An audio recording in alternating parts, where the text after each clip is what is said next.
नमस्कार दर्शकों, मैं हूं भगवती प्रसाद, पुरोहित एडवोकेट, और आप देख रहे हैं यूट्यूब का कानूनी ज्ञान चैनल। दर्शकों, आज की वीडियो में हम आपको जानकारी देने वाले हैं क्रिमिनल केस के बारे में कि क्रिमिनल केस में पुलिस कैसे एफआईआर लिखती है, पुलिस कैसे कार्रवाई करती है और कैसे न्यायालय के समक्ष चालान पेश किया जाता है, अर्थात चार्जशीट फाइल की जाती है, और उसके पश्चात न्यायालय किस प्रकार से उस प्रकरण में कार्रवाई करता है। तो वीडियो में बने रहिएगा, क्योंकि आज का वीडियो क्रिमिनल की प्रैक्टिस करने वाले अधिवक्ताओं के लिए तथा कानून में रुचि रखने वाले लोगों के लिए काफ़ी रोचकमंद होने वाला है।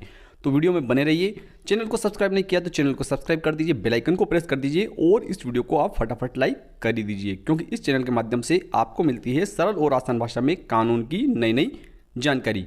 तो आइए वीडियो को शुरू कर लेते हैं। देखिए, पुलिस को किसी भी व्यक्ति को सजा देने का अधिकार नहीं है, लेकिन पुलिस को ऐसी कोई सूचना लगती है या पुलिस को ऐसी कोई सूचना दी जाती है कि किसी व्यक्ति के द्वारा कोई अपराध घटित किया गया है या किया जाना है, तो पुलिस ऐसी सूचना पर से आरोपी के विरुद्ध एफआईआर दर्ज करती है, जो कि दंड प्रक्रिया संहिता की धारा 154 के तहत दर्ज की जाती है।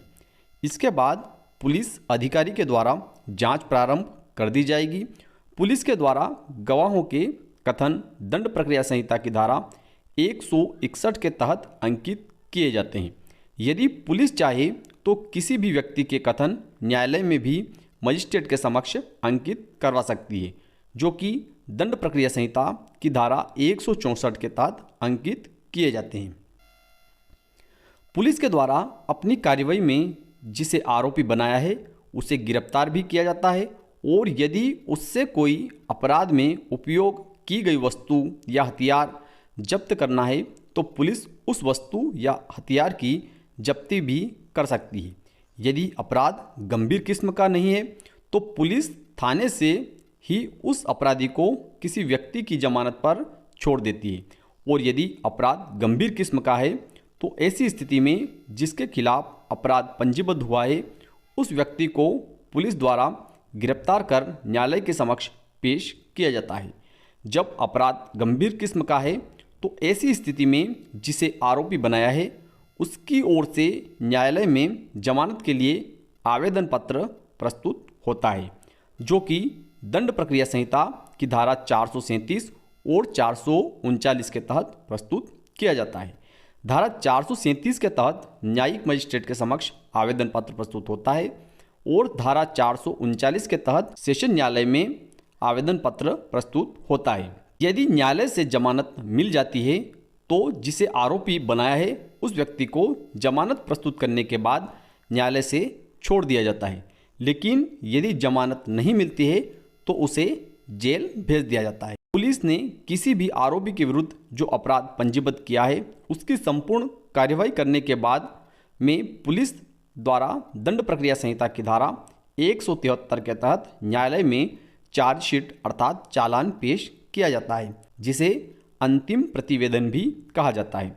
यदि न्यायालय से आरोपी पूर्व से जमानत पर नहीं है तो अंतिम प्रतिवेदन के समय उसे अपनी जमानत पेश करनी होगी।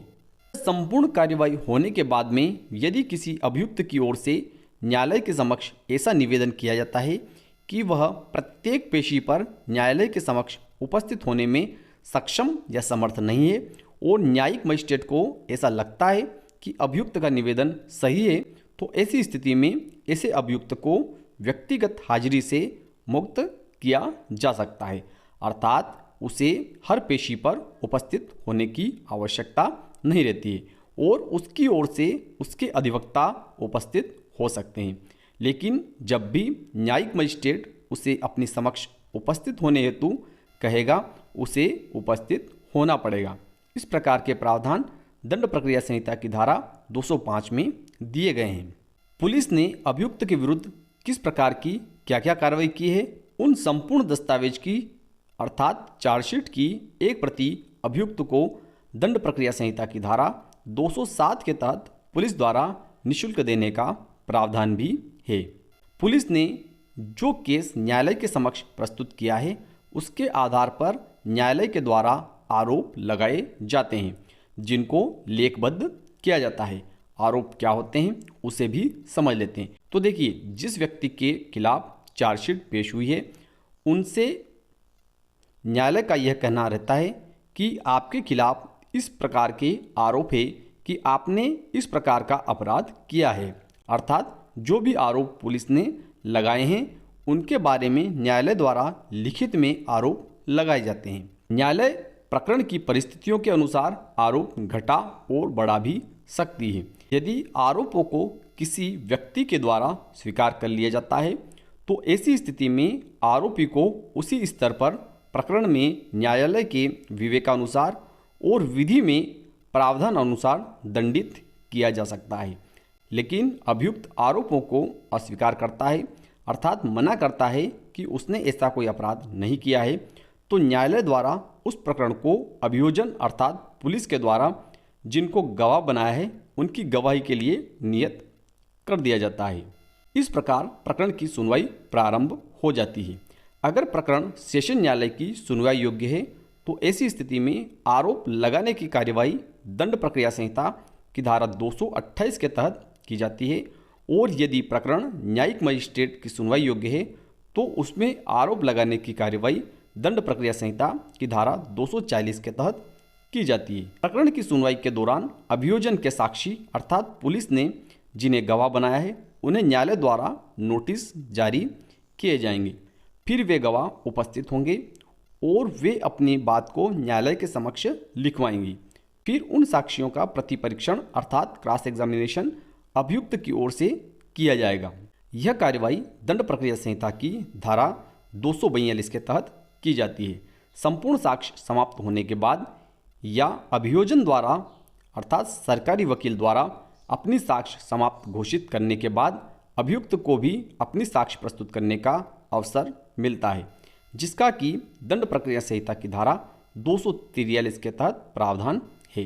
न्यायालय अभियुक्त से उसे पूर्व सूचना दिए ऐसे प्रश्न भी पूछ सकती है जो कि न्यायालय प्रकरण के निराकरण के लिए आवश्यक समझे, और उन प्रश्नों को रिकॉर्ड पर भी लिया जा सकता है। इसके पश्चात प्रकरण में अभियोजन की ओर से पहले तर्क प्रस्तुत किए जाएंगे अर्थात अंतिम बहस की जाएगी। उसके पश्चात अभियुक्त की ओर से अंतिम बहस की जाएगी। लेकिन यदि अभियुक्त की बहस के बाद अभियोजन अर्थात सरकार के वकील कुछ कहना चाहते हैं तो वे केवल न्यायालय की अनुमति के पश्चात ही किसी विधिक बिंदु पर ही अपना तर्क प्रस्तुत कर सकते हैं, अर्थात कोई बात कर सकते हैं। अंतिम बहस के बाद न्यायालय के द्वारा प्रकरण में फैसला अर्थात निर्णय किया जाएगा, जो कि दंड प्रक्रिया संहिता की धारा 353 के तहत किया जाता है। यदि न्यायालय द्वारा सभी अभियुक्तों को या किसी अभियुक्त को दोषी मान लिया जाता है तो दोषी अभियुक्त को निर्णय की एक प्रति निःशुल्क अर्थात फ्री में दी जाने के प्रावधान भी है। देखिए दर्शकों, इसके अलावा भी दंड प्रक्रिया संहिता में कई प्रावधान है, लेकिन इन प्रावधानों से प्रत्येक प्रकरण को गुजरना पड़ता है। जैसे कि यदि किसी केस के चलते किसी पेशी तारीख पर विचारण के दौरान कोई अभियुक्त न्यायालय के समक्ष उपस्थित नहीं हो पाता है और जिसको कि न्यायालय के द्वारा उपस्थित होने हेतु निर्देशित किया है, तो ऐसी स्थिति में अभियुक्त की ओर से दंड प्रक्रिया संहिता की धारा 317 का आवेदन पत्र प्रस्तुत किया जा सकता है। और यदि न्यायालय को कारण उचित प्रतीत होता है तो न्यायालय ऐसे अभियुक्त की अनुपस्थिति को माफ भी कर सकता है। तो मैं विश्वास रखता हूं कि आज का वीडियो आपको अच्छा लगा होगा। अच्छा लगा हो तो इस वीडियो को लाइक कर दीजिए, अधिक से अधिक लोगों तक शेयर कर दीजिए। फिर मिलते हैं अगले वीडियो में, तब तक के लिए जय हिंद जय भारत।